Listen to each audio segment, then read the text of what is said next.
जिस प्रकार से कुछ राजनीतिक दल, चाहे वो कांग्रेस हो और चाहे वो समाजवादी पार्टी हो, आपस में जिस प्रकार से एक कंपटीशन और एक प्रतिस्पर्धा चल रही है कि who will promote more hatred for the Hindus, हिंदुओं के खिलाफ ज्यादा घृणा कौन उगल सकता है और हिंदुओं के खिलाफ बोलने वालों को कौन सी पार्टी प्रश्रय दे सकती है, इस प्रकार का विषय, इस प्रकार का प्रतिस्पर्धा, कंपटीशन हम उत्तर प्रदेश में समाजवादी पार्टी और कांग्रेस के बीच में देख रहे हैं। कल आश्चर्य हुआ जब एक औपचारिक फॉर्मल प्रेस कॉन्फ्रेंस में, जिसमें कांग्रेस के अध्यक्ष उत्तर प्रदेश के अजय लल्लू जी मौजूद थे, उनकी मौजूदगी में मौलाना तौकीर रजा खान, जो कि इत्तेहाद ए मिल्लत नामक पॉलिटिकल पार्टी को हेड करते हैं, उन्होंने कांग्रेस पार्टी को अपना समर्थन घोषित किया। और अभी भी हमने देखा कुछ मिनटों पहले कांग्रेस पार्टी के ऑफिशियल ट्विटर हैंडल ने प्रियंका वाड्रा जी के साथ मौलाना तौकीर रजा खान की तस्वीर को ट्वीट करते हुए लिखा है कि बीते दिनों आला हजरत बरेली शरीफ के मौलाना तौकीर रजा खान साहिब की कांग्रेस महासचिव श्रीमती प्रियंका वाड्रा जी से मुलाकात हुई और समर्थन देने की बात उन्होंने कही। तो ये कांग्रेस पार्टी ने ऑफिशियली ट्वीट भी किया है और तौकीर रजा खान के समर्थन के विषय में कल प्रेस कॉन्फ्रेंस भी दी। आज ये सवाल उठता है कि आखिर ये मौलाना तौकीर रजा खान साहिब कौन है। याद करिए, मीडिया ने चंद दिनों पहले मौलाना साहब के एक वीडियो को दिखाया था जिसमें स्पष्ट रूप से मौलाना तौकीर रजा खान हिंदुओं के खिलाफ जहर उगल रहे थे उत्तर प्रदेश में। ऐसी बातें कह रहे थे जो कभी कहा नहीं जा सकती। मौलाना तौकीर रजा खान कह रहे थे कि अगर कानून की व्यवस्था, मेरे जो यूथ हैं, मेरे जो जवान हैं, अर्थात जो मुस्लिम जवान हैं, उनके हाथों में कानून की व्यवस्था आ जाए तो जो हिंदू लोग हैं उनको सोचना पड़ेगा, हिंदुस्तान में रहने की जगह तक नहीं मिलेगी हिंदुओं को। इस प्रकार की बदजुबानी करने वालों के साथ प्रियंका वाड्रा खड़ी होती है और न केवल खड़ी होती है, उनके समर्थन के लिए गुहार करती है और आखिरकार उनको समर्थन मिलता है। और इसमें कोई कांग्रेस पार्टी अकेली नहीं, इसमें प्रतिस्पर्धा हो रहा है। प्रतिस्पर्धा अर्थात कंपटीशन समाजवादी पार्टी के साथ है। याद रखिए, नाहिद हसन पे भारतीय जनता पार्टी ने अभी चंद दिनों पहले आवाज उठाई थी, उसका नतीजा आपने देखा, सत्य की जीत हुई। नाहिद हसन, जो कि कैराना से समाजवादी पार्टी के कैंडिडेट थे, आज वो जेल में है।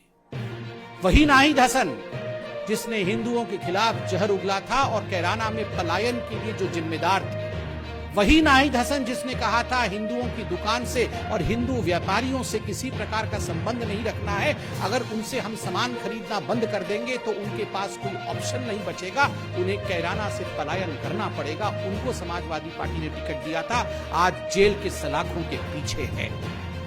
रफीक अंसारी, मेरठ से रफीक अंसारी जिसको टिकट मिला है और किस प्रकार के केस उनके ऊपर लंबित थे यह भी हम जानते हैं, किस प्रकार की घृणा की बात वो करते हैं यह भी सर्वविदित है। असलम चौधरी विधानसभा धौलाना, दो समुदायों के बीच लगातार जहर उगलना, दो समुदायों को किस प्रकार से दंगों में झोंकना, यही असलम चौधरी का काम रहा है। उसे भी समाजवादी पार्टी ने प्रमोट किया है। साहिद मंजूर किठौर से, उनके खिलाफ भी क्या केस है आप अध्ययन कर सकते हैं। और मुहर्रम अली पप्पू, मुहर्रम अली उर्फ पप्पू, जिसको टिकट दिया गया है समाजवादी पार्टी द्वारा और जो सहारनपुर में गुरुद्वारा हिंसा का मास्टरमाइंड, गुरुद्वारे में किस प्रकार उन्होंने हिंसा करवाई थी मुहर्रम अली ने, ये हम सबने देखा। तो चाहे कांग्रेस पार्टी का मौलाना तौकीर रजा खान हो या समाजवादी पार्टी का नाहिद हसन, उद्देश्य केवल एक है।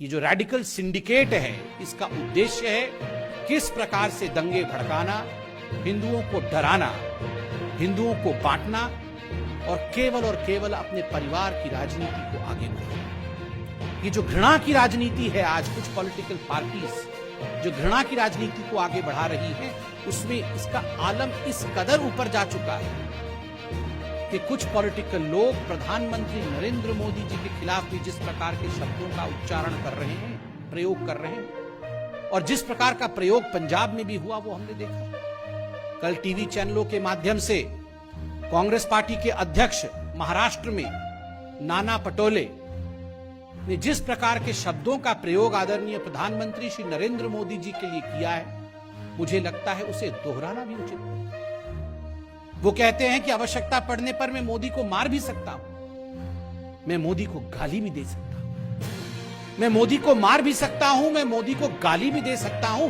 आज मैं राहुल गांधी और प्रियंका वाड्रा से पूछना चाहता हूं भारतीय जनता पार्टी की तरफ से, ये आपके पार्टी के इतने बड़े बड़े नेता मोदी जी के खिलाफ, देश के प्रधानमंत्री के खिलाफ जिस प्रकार का जहर उगल रहे हैं, एक बात बिल्कुल स्पष्ट है, पंजाब में प्रधानमंत्री की सुरक्षा के ऊपर जिस प्रकार का हमला हुआ, सुरक्षा में चूक हुई, सुरक्षा में टूट हुई, वो प्रयोग था, संयोग नहीं था। वरना ये सारे कांग्रेस के लोग एक ही जुबान बोल रहे हैं, प्रधानमंत्री को मार भी सकते हैं, मोदी को मार भी सकते हैं।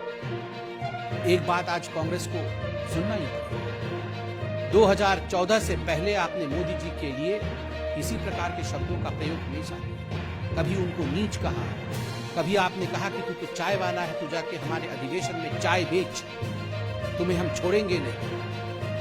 पाकिस्तान में जाकर आपने कहा कि मोदी को हटाना होगा, किंतु आपने जितनी जितनी जहर उगली, आपने जितना भी जहर उगला मोदी जी के खिलाफ, उतना ही अमृत हिंदुस्तान की जनता ने अपने प्रधानमंत्री के ऊपर बरसाया है। इसलिए आप इस मुगालता में ना रहें। Please don't be in the confusion that if you abuse the Prime Minister of India, the PM post stands condemned.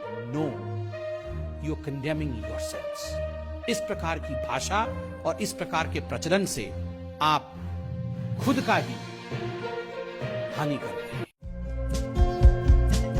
हमारे चैनल को लाइक, शेयर और सब्सक्राइब जरूर करें और नई अपडेट्स के लिए बेल आइकन दबाना ना भूलें।